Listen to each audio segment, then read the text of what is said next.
Passport size photo बनाना बताया था, पूरा बता दिया था, आ गया था। क्या कौन चेंज करना?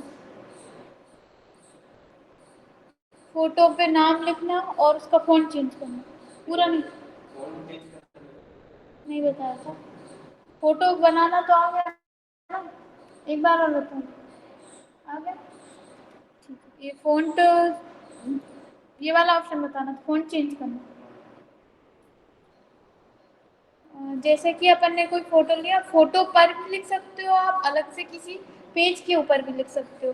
तो ये ऑप्शन तो अपन आगे पढ़ेंगे, अभी अपना ये रह गया है यहाँ से हिस्ट्री, ये clone stamp tool, pattern stamp tool हो गया। इसके बाद अगला है इसमें हिस्ट्री ब्रश टूल और आर्ट हिस्ट्री ब्रश टूल। इसके द्वारा जैसे कि आपने किसी फोटो में कोई एडिटिंग कर ली, जैसे कि हमने ये फोटो ले लिया, ठीक है, इसमें हमने कोई एडिटिंग कर ली है, तो जैसे कि हमने यहाँ से कोई ब्रश टूल लिया और इस तरह से कुछ भी हमने इसमें अलग अलग चीज़ें अप्लाई कर ली। तो अब हम क्या करेंगे, हमें हटाना है इसको, तो हम अल्टर कंट्रोल जेड भी कर सकते हैं। लेकिन मान लो आपने और भी कुछ कर लिया, जैसे आपने फाइल पर जाकर एक और पेज ले लिया और कुछ और इसमें कर लिया। अब अल्टर कंट्रोल जेड अगर अपन करेंगे तो क्या होगा, अल्टर कंट्रोल जेड से पहले ये भी हट जाएगा, लेकिन अपन को ये नहीं हटाना, सिर्फ अपन को ये हटाना है। तो आप यहाँ पर हिस्ट्री ब्रश टूल सिलेक्ट करो, ठीक है। इसका साइज यहाँ पर दिख रहा है 90 है, अपन देखते हैं ये इस तरह से 90 है। और अगर आप चाहो तो इसका साइज बढ़ा सकते हो, कम कर सकते हो, या फिर ब्रैकेट से भी बढ़ा सकते हो, कम कर सकते हो। तो हम यहाँ से ब्रैकेट से इसका साइज बढ़ा देते हैं।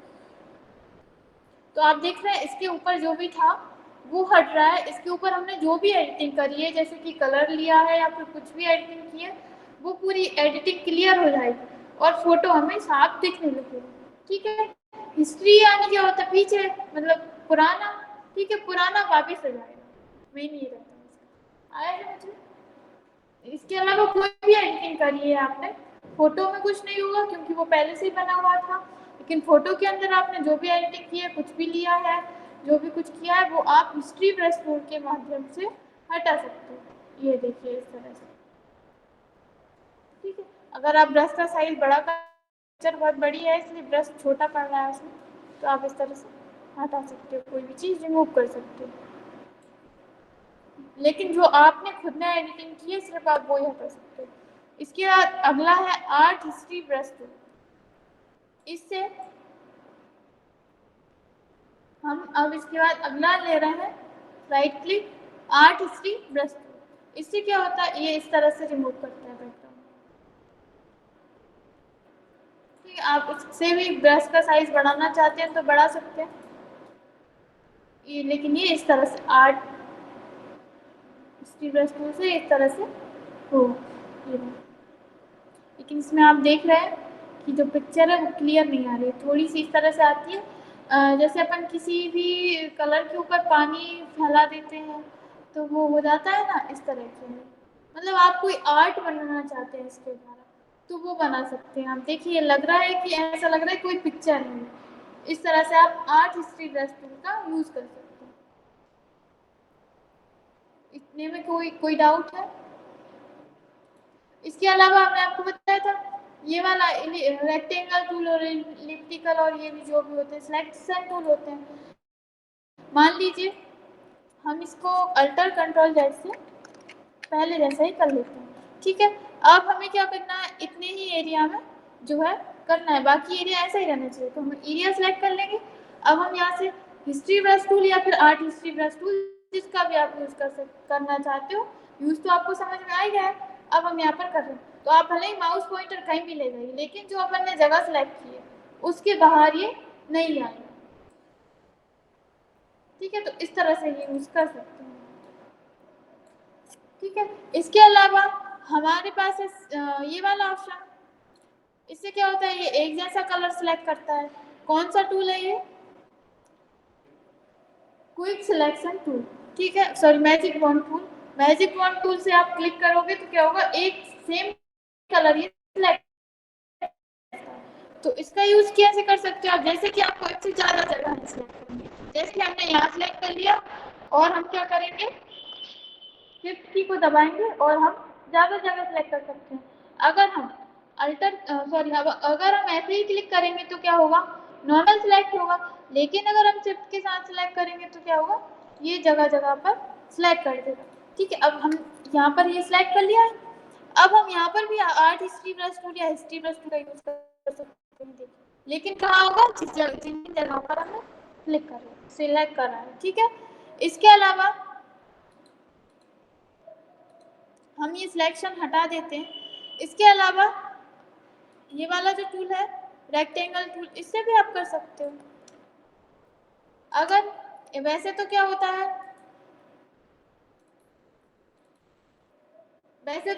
है, कि आप एक बार सिलेक्ट कर लोगे यहाँ पर। अब अगर आपको यहाँ पर भी सिलेक्ट करना है तो क्या होता है, वहाँ का सिलेक्ट हट जाता है और यहाँ पर आने लगता है ऑप्शन।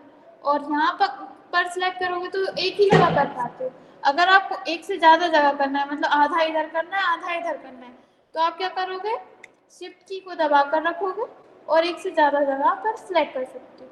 इसके अलावा आप एक से ज़्यादा टूल्स भी यूज़ कर सकते हो। जैसे कि हमने इतना एरिया किससे सिलेक्ट कर दिया, इलिप्टिकल से। अब हम यहाँ से मैग्नेटिक सिलेक्ट कर रहे हैं, मैग्नेटिक लैसो टूल सिलेक्ट कर रहे हैं और शिफ्ट की को दबा के रखेंगे और इससे कोई चीज़ सिलेक्ट कर लें। तो इससे क्या होगा, हमने जो पुराना सिलेक्शन किया है वो भी नहीं हटेगा और न्यू भी चीज़ सिलेक्ट हो जाएगी। ठीक है, अब आप एक साथ इन ऑप्शंस पर कोई भी चीज़ अप्लाई कर सकते हैं। देखो तीनों पर हो गई। इस तरह से आप 3 चीज़ें या 4 चीज़ें या जितनी भी चीज़ें आपको सिलेक्ट करनी है आप एक साथ सिलेक्ट कर सकते हो। इतना आया समझ में, क्लियर है? अब इसके बाद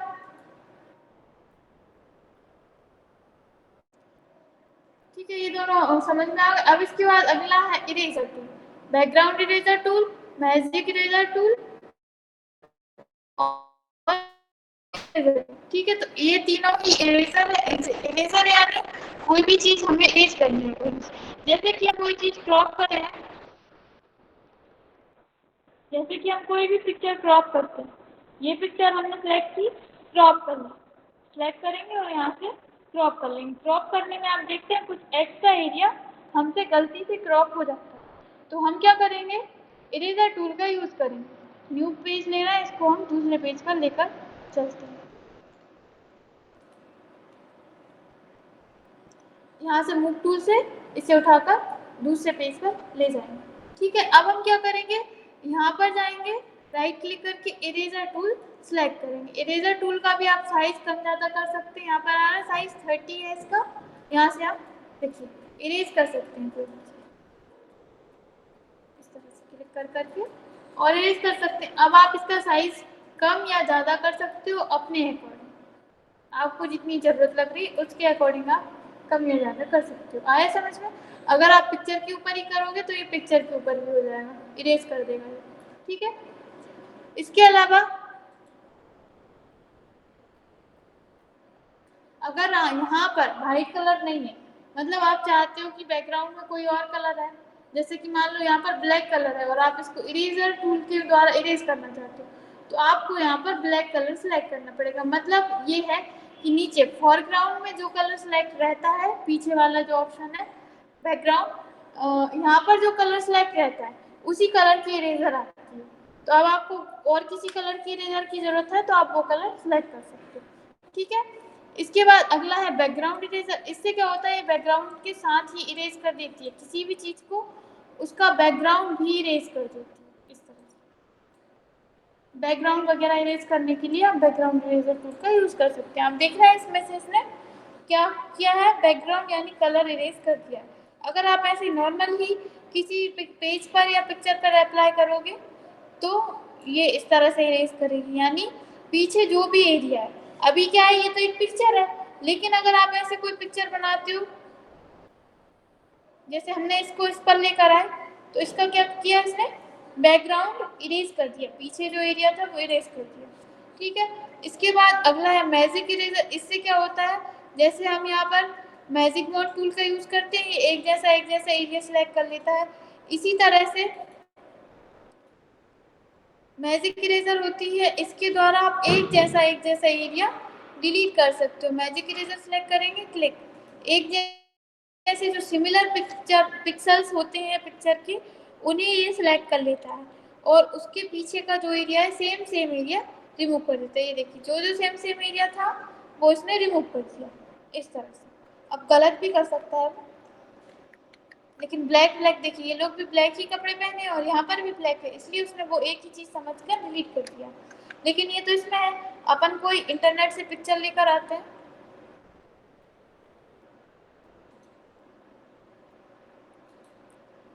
यहाँ से हम कोई पिक्चर लेकर आते हैं,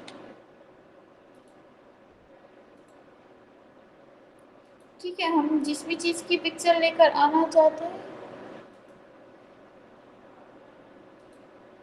उस वो हम यहाँ पर सर्च करेंगे, ठीक है।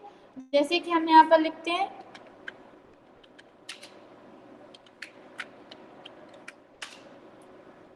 ठीक है। अब यहाँ से हम इमेजेस पे क्लिक करेंगे, जो भी हमें इमेज लेकर जानी है हम उसके ऊपर राइट क्लिक करेंगे और यहाँ से कॉपी इमेज कर लेंगे, ठीक है।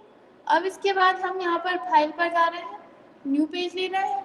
अगर आप कस्टम करेंगे तो पिक्चर के अकॉर्डिंग पेज आ जाता है, लेकिन हमें उसके अकॉर्डिंग नहीं चाहिए, हमें थोड़ा बड़ा पेज चाहिए, तो हम इस पर क्लिक किया, ओके कर दिया, ठीक है। अब यहाँ पर हम कंट्रोल के साथ भी दबाएं तो ये पेज आ गया। अब इसके बाद हम मूव टूल से अल्टर के साथ इसकी एक से ज़्यादा रोल बना लेते हैं इस तरह से, ठीक है। अब इसमें आप मैजिक इरेजर पर क्लिक करेंगे, जो अभी हमारी क्या ये वाली सिलेक्ट होगी क्योंकि हमने सबसे लास्ट में ली। तो ये देखिए ये बैकग्राउंड इरेज कर देते हैं। देखो अब हमने यहाँ पर क्लिक किया तो क्या हुआ, इस पेड़ को इसने छोड़ दिया, बाकी जो एक्स्ट्रा एरिया है ये हटाते जा रहे हैं। तो ये क्या करता है और आसानी से कर देता है हमारा काम, एक जैसा जो कलर होता है उसके इस पिक्सल्स को सिलेक्ट कर लेता है और इस तरह से उसको रिमूव कर देता है। ये देखिए अब हम चाहें तो इसमें दूसरा बैकग्राउंड लगा सकते हैं, आए समझ में। इसी तरह से इसमें क्यों ये चीज़ें अप्लाई नहीं हुई, क्योंकि हमें पहले राइट क्लिक करके लेयर 1 सिलेक्ट करना पड़ेगा। अभी हम राइट क्लिक कर रहे हैं, लेयर 1 कॉपी 3 सिलेक्ट है क्योंकि सबसे लास्ट में हम जो लेते हैं वो ही सिलेक्ट रहती है, ठीक है। अगर हमें और कोई सी लेयर सिलेक्ट करनी है तो या तो आप उस पर क्लिक करके भी कर सकते हो, यहाँ पर आ जाता है लेयर 1 RGB लिखा हुआ है तो ये सिलेक्ट है, ठीक है। या फिर राइट क्लिक करके लेयर 1 सिलेक्ट करो, ठीक है। अब ये सिलेक्ट हो गई। अब हम इस पर दूसरी इरेजर का यूज करते हैं, इरेजर टूल से नॉर्मल इरेज होता है, जितनी जगह में आप सिलेक्ट करोगे उतनी जगह इरेज होती है, ठीक है। और बैकग्राउंड इरेजर से क्या होता है, बैकग्राउंड इरेज हो जाता है, ठीक है। पीछे का जो बैकग्राउंड रहता है वो इरेज हो जाता है। इसके अलावा ठीक है, अगर आप बहुत ज़्यादा देर तक करते रहोगे तो वो पूरा एरिया रिमूव हो जाएगा, लेकिन आप थोड़ा थोड़ा बैकग्राउंड इरेज करना चाहते हो तो आप यहाँ पर क्लिक कर सकते हैं। इसके बाद मैजिक इरेजर है, इस पर क्लिक करोगे तो क्या होगा, एक जैसा जो एरिया होता है ये उसको इरेज कर देता है, ठीक है। ये देखिए इस तरह से आ गया समझ में इन तीनों टूल्स का यूज। अभी इतने में कोई डाउट है तो पूछ लीजिए। हमने आज 4 टूल पढ़ लिए, history brush tool, art history brush tool और eraser tool, background eraser tool, magic eraser tool. कुछ पूछना है? पासपोर्ट साइज फोटो बनाना आ गया आपको? अच्छे से बना के देखा था, रिवीजन किया था मोबाइल पे फोटोशॉप की द्वारा? अच्छा ठीक है। तो इसके बाद अगला टूल है इसमें ग्रेडियंट टूल और paint bucket tool. Gradient tool का यूज अपन अगली क्लास में पढ़ेंगे क्योंकि इसका थोड़ा सा ज़्यादा है। पेंट बकेट टूल का यूज करते हैं।